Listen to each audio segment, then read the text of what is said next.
Hi, and welcome to this short resource on talking about business models. My name is Michael Huxley and I'm the business analyst here at Create New South Wales.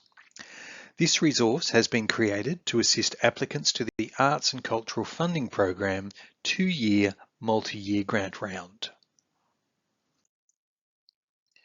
I would like to acknowledge the First Nations people as the traditional custodians of country of this place we now call New South Wales, and recognise their continuing connection to lands, air and waters and to their communities.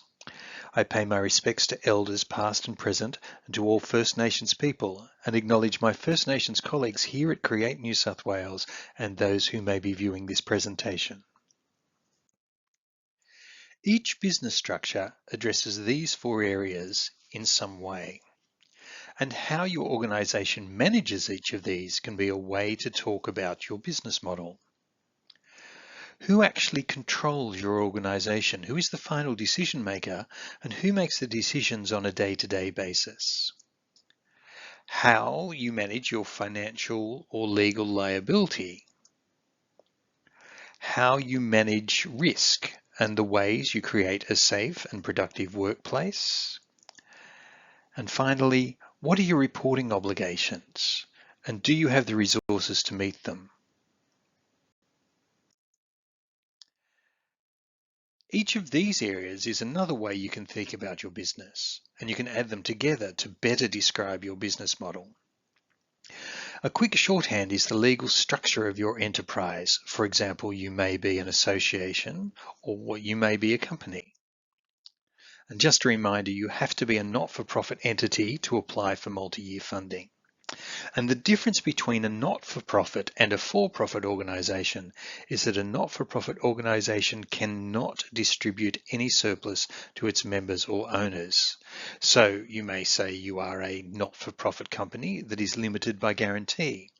And from this, we know that any surplus will remain with the company to further support the purpose of the company.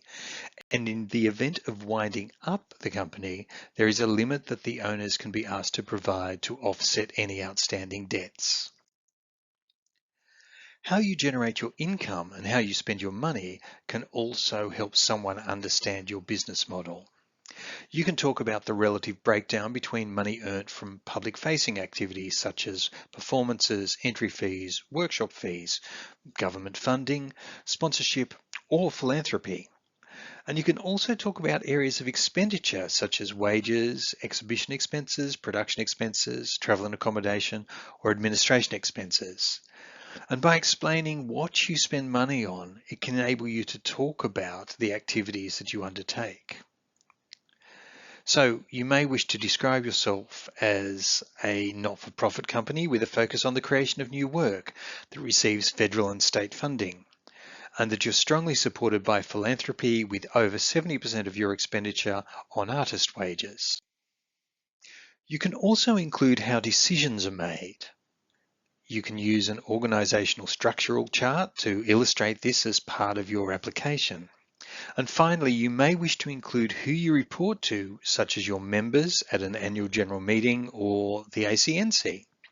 So building on that last example, you could describe yourself as a not-for-profit company registered with the ACNC with a focus on the creation of new Australian work that receives federal and state funding, and that you are strongly supported by philanthropy with over 70% of your expenditure is on artist wages, and that you're managed by a board with strong connections to the theatre industry and finance, with the day-to-day operations of the company delivered by a small team led by the artistic director.